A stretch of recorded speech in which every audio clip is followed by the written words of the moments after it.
Welcome to the podcast. So today we're going to be talking about how to balance a meal. Everyone has different foods that they enjoy, and that's going to be different depending on who you are, what you like, where you came from, all of those things. But there are a few fundamental things that help balance a meal when we're thinking about wanting weight loss or any kind of body change as far as nutrition. So the main things we're going to consider when designing a meal for optimal functioning is going to be protein, starchy carbohydrates, healthy fats, and vegetables. And those are the main macronutrients that we want in a meal. Now, I don't know where you went to school or what your nutrition education is like. I'm not here to judge, but I know the education system in the States is not the greatest, so a lot of people never get foundations in nutrition. So if you don't know what a macronutrient is and you don't know what protein and carbohydrates and fats are, that's totally okay. It's understandable. But that's why I'm making this podcast episode today, because I feel like a lot of people don't know the basics, and this would be a really good foundation for you if you're starting in that spot. Sometimes I have clients who come in and they don't know those basics, and so we go over some foundations before we start manipulating their eating to improve their chances of having success with weight loss. So that's what this podcast is for. I'm going to do a quick rundown of what proteins are, what carbohydrates are, and what fats are. Proteins are the building blocks of muscle. They help with muscle loss, they help to maintain muscle, and they help to build muscle. And they're involved in metabolic, hormonal, and enzyme systems. Protein also keeps you full longer than carbohydrates or fats. So if you're feeling like you're hungry throughout the day, sometimes that's because you're not getting enough protein. There are different theories of how much protein you should be getting, but a recommended dosage is about, 0.6 to 1.2 grams per pound of body weight. So if I weigh 145 pounds, roughly 145 grams of protein per day. Now that's going to depend on like your athletic goals, your body goals, how much activity you're doing, but generally speaking, that's a good recommendation. Carbohydrates are our primary source of energy. So carbohydrates are broken up into two different categories. You have simple carbohydrates and complex carbohydrates. Simple carbohydrates I like to think of as like all of the vegetables. So like vegetables and fruit, celery, tomatoes, carrots, greens, all of those types of things. And then complex carbohydrates are going to be your starchy carbohydrates that are going to be hardier and heavier, like potatoes and yams and squashes and those things that have a little bit more calories in them. Carbohydrates also have fiber. So that is where you're going to get most of your fiber from. So that's why increasing your vegetable consumption helps with digestion, and it also helps regulate blood sugar spikes. That's why we recommend eating whole grains versus more refined grains, because they have the fiber still in them and will slow that spike of blood sugar. Carbohydrates provide the energy for your central nervous system, for your brain, and for your muscles. And I know a lot of people love to limit their carbohydrate consumption because they're worried about gaining weight or they're worried about spiking their blood sugar. Well, I really recommend you not to limit your carbohydrates because they are your primary energy source. And if you are not eating enough carbohydrates, you're likely going to experience things like brain fog, disorientation, exhaustion, memory loss, difficulty focusing. So if you're experiencing any of those things, it's possible that you're not consuming enough carbohydrates. Don't be afraid of them. Eat carbs. They're great for you. Something else to consider with fiber is that it helps slow digestion, and it also helps keep your blood sugar response stable. I also recommend to eat a rainbow of fruits and vegetables because the different colors have different nutrients. And so if you're allowing yourself that opportunity to expand and have different colors, then you're going to make sure that you meet all of your micronutrient profiles. Instead of trying to depend on supplements or something like that, it's better to get it from whole foods. Fats are going to be the body's energy source after you've depleted all of your carbohydrates. So if you've ever done any kind of intense working out, where you're fueling your body, you're probably fueling your body with some kind of sugar source, like a goo packet or like some electrolyte powder that has sugar in it. That's going to be a fuel source. But if you deplete that, that's when your body starts attacking fat cells. Eating fat is going to assist in the absorption and transport of fat-soluble vitamins. And fat also aids in hormone regulation and brain function. So if you're not eating fat and you're having a fat-free diet, you could be suffering from memory loss and from brain fog and those types of things because you're not providing your body with enough nutrients for proper brain functioning. Fat also is there to protect and insulate your organs, and it also produces the hormone leptin, which is a regulator of a person's appetite. So it tells you if you're hungry or not. Fat supports cell growth and keeps your blood pressure and cholesterol low, and you want to make sure that you're eating enough for optimal hormone regulation. So if you're not eating enough fat, it's not necessarily going to produce the right hormones, and you might have some dysregulation and imbalances in your body. Some examples of healthy fats are avocado, olive oil, nuts, seeds, butters, milks, some dairy, depending on if you eat dairy or not. The first step is understanding what these macronutrients are and then making sure that they're on your plate. The second step is going to be figuring out what and how much you should be eating of these macronutrients. And that's going to really be based on your activity levels and your goals and what your past has been with dieting, with eating. So some of the things to think about are if you are trying to lose weight, if you are trying to maintain your weight, if you're trying to build muscle, you might be regulating how much you're eating based on all of those things.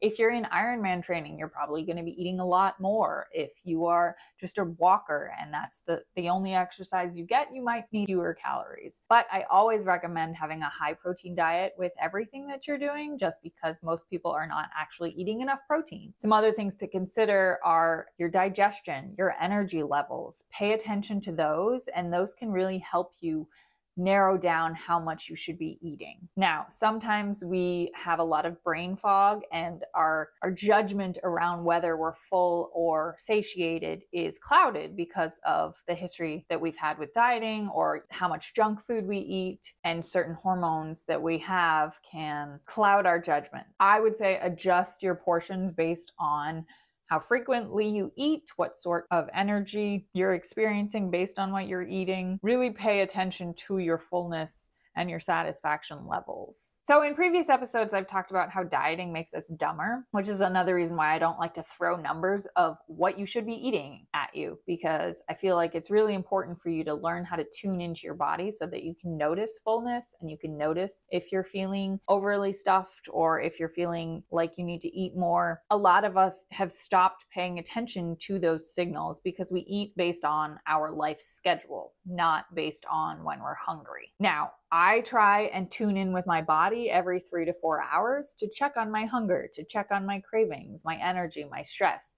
my emotions, because sometimes, I might want food and I'm not hungry, I'm just emotional and I'm craving that comfort feeling. It's really about eating when you're hungry and stopping when you're full and reconnecting with what that means to you, what that feels like to you. I like to teach all my clients to eat to a level of satisfaction, and that's going to look different for everybody. Satisfaction basically means that you're eating so that you're comfortably full, but you're not overly full. You could have a little bit more, and you're not having that like craving want mode type feeling, when you're feeling restricted or deprived.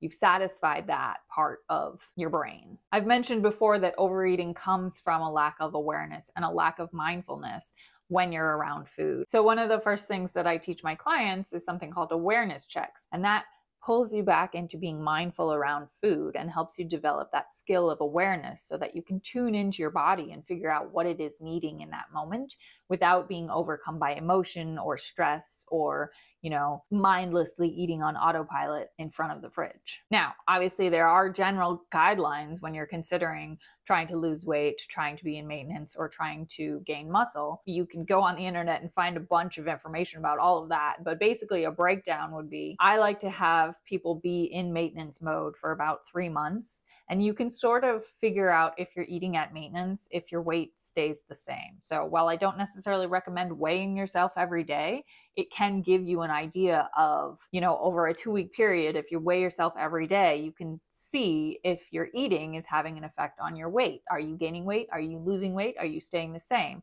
If you're eating at maintenance, most likely your weight is going to be staying the same. I recommend 3 months for that. Stay at maintenance for 3 months if you're going to do any kind of manipulating of your diet, because a lot of people are coming from chronic dieting. They're coming from past experiences with dieting. And so their metabolism may have acclimated or adapted to whatever their eating pattern is. And that doesn't necessarily mean that you are eating at what is considered your maintenance. You're eating at a level that may or may not be nourishing your body, but your metabolism has adapted to it. It's responding to what you're giving it. Hopefully that makes some kind of sense. So if you want to have a caloric deficit, basically eating a little bit under your calories in order to lose weight, it's really recommended that you don't subtract more than 200 calories a day. So that would be like one small portion of carbohydrates from the day. You know, like if you eat, say you have rice at every meal, subtract it from one of those meals. That's kind of what eating in a caloric deficit looks like when you're trying to work towards sustainable weight loss. Now, sure, there's all kinds of other diets that are going to have you restrict all kinds of things and eat way less than you should be, but those types of diets aren't maintainable and you can't keep living that way. And then when you go back to normal eating, which is what I help people figure out how to do, you end up getting all the weight back. So if you do it in small quantities, that's when you're more likely to see the progress long term. Now, if you are going to do a caloric deficit, I recommend really only doing it for like 2 to 4 weeks. Don't do it for any longer than that, and then go back into maintenance. And that way you can sort of train your body and like you're not stressing it. When you put yourself in a diet, you're overly stressing your body. And that just causes all kinds of challenges that you may not even be aware of. And then, of course, we have, what people call a reverse diet or eating in a surplus, which will be, if you're eating a little bit more of proteins or carbohydrates. And that's going to help promote muscle growth and increase your energy and your performance results. And so that's kind of where I've been at recently because I'm trying to work really hard on muscle growth. Maybe not as well as I would like, but we can't always get to the gym. We try, but I'm building a business. Anyways, so basically I'm trying to eat a little bit more protein and a little bit more carbohydrates so that my body responds better and faster to the workouts that I'm doing. And I'm able to build muscle. So, you fuel your body with the sources that are going to help build those muscles. If you're not eating above your maintenance, if you're eating fewer calories than your body needs, there's no way that you can build muscle.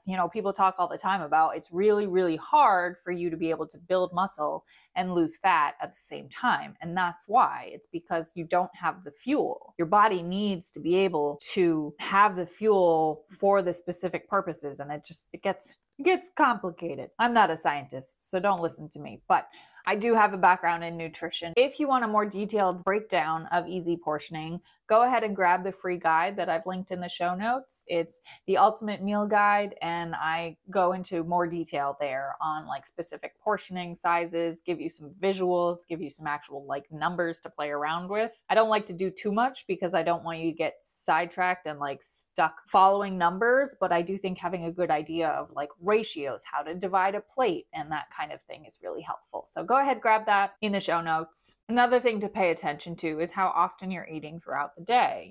I am one of those people, I love to eat 3 big meals and then probably a small snack at some point throughout the day. But I know I have a lot of clients, and I've said this in other episodes, that they'll eat 5 to 6 small meals a day. It's really going to be about your energy levels, like I said before, and what's working for you as far as activity levels, where your dips in energy is happening, so that you can pay attention and be like, okay, I'm feeling a little tired. Maybe I need more fuel. The key is to always stay mindful because meals don't happen in isolation, because what you eat for breakfast affects your energy throughout the rest of the day. And then the other meals that follow that are going to build on that. So paying attention to what's happening with your energy, what's dipping, when things are happening, that kind of thing is really going to help you tune into what it is that your body needs. My goal with every client is to make sure that their hunger is low, their cravings are satisfied, and their energy is stable throughout the day. And we do that by making sure that they're eating in moderation and that they're consuming enough calories for their needs. So some other things to think about when you're planning a plate, planning a meal, or planning a menu are that there are some foods that are recommended to eat less of and some recommended to eat more of. Now, I'm not saying restrict foods, but I'm saying maybe don't have those quite as much. Have them in moderation so that you're still feeling satisfied, but not overdoing it. Like I said earlier in the podcast, it's not usually the foods that you're eating that's the problem. It's that you're overeating those foods. So learning to be more intentional with the foods that you are eating and recognizing where on this spectrum of, highly processed to whole foods, your foods are falling. So things that are going to be like more whole foods, like vegetables and whole grains and pieces of meat and things like that, versus like deli meats and like chips and fried foods and packaged goods. All of those things are going to be a little bit more overindulgent or extreme, and they may cause weight gain if you overeat them. Generally, food is on a spectrum. The fresher it is, the better for you it is. And the more processed it is, less good it is for you. And I recommend eating those highly processed foods in moderation. I'm not saying restrict them completely, because that's when you get into that cycle of deprivation and indulgence and you end up binging on the other end. So don't rush into changing your diet all at once. Try and stick to changing small little things and doing it incrementally. I like to think about it as incorporating more nutrient-dense foods and eating less of the processed foods that don't have as many nutrients. And that's why when I teach all my clients how to build a foundation in nutrition, we talk about reading food labels and making sure that everything that you're eating is kind of serving a purpose, whether that is that purpose is to emotionally satisfy you, because that is also necessary. We want to make sure that your meals are satisfying and that you're not feeling like you're restricted. So if you do have those indulgences, they're strategic and they're intentional. They're not overdoing it and throwing in the towel and going all out. So, a lot of people complain about how eating healthy is really hard and that it just doesn't taste good and it's complicated and takes too long. Well, that's part of why I created this free guide, because it's the ultimate solution to making easier, faster, delicious, nutritious meals. And it's not like other meal guides that has like 500 recipes that are each 3 hours long and it takes fucking forever. It's actually designed by someone who's worked in the food service industry for 13 years. So I worked as a professional chef for 13 years, and I have a lot of experience making fancy meals that are delicious that may take 3 hours. But I also know how to make those 5-minute on the fly meals. And I know, having worked 2 jobs and been in school and Ironman training, that sometimes we just don't have time to make long meals. Like, I'm all about those 5-minute meals, 15 5-minute meals, like make it quick, because I don't have time to make something that is so elaborate that takes 3 hours. Now, sometimes I want to do that, but every day I just want it to taste delicious and give me all the nutrients that I need. A lot of what went into this guide is helping you through that process. I give you all my tactics for making delicious, nutritious meals as fast as possible. I give you a breakdown of how to set up your plate so that you can create a balanced meal where you prioritize protein. You make sure you get adequate carbohydrates so that you're fueling your body's needs and your activity levels, and that you're meeting your nutrient needs by getting vegetables and fruit and greens, and that you get enough high quality fat for hormone regulation. And of course, including a sweet snack at the end so that you never feel deprived. In this meal guide, I share all my time-saving tips for making efficient meals and for efficient grocery shopping. I walk you through my cooking process for how to make quick meals, and I do a deep dive into flavor science so you can begin to understand how to create flavor profiles that make meals delicious. So go check out the link in the show notes and grab that free guide if you want fast, easy, delicious, and nutritious meals. As always, thank you so much for listening. I hope some of what I said provided value today. And if you enjoyed what you heard, share it with a friend, like, subscribe, and I will catch you next time. Ciao.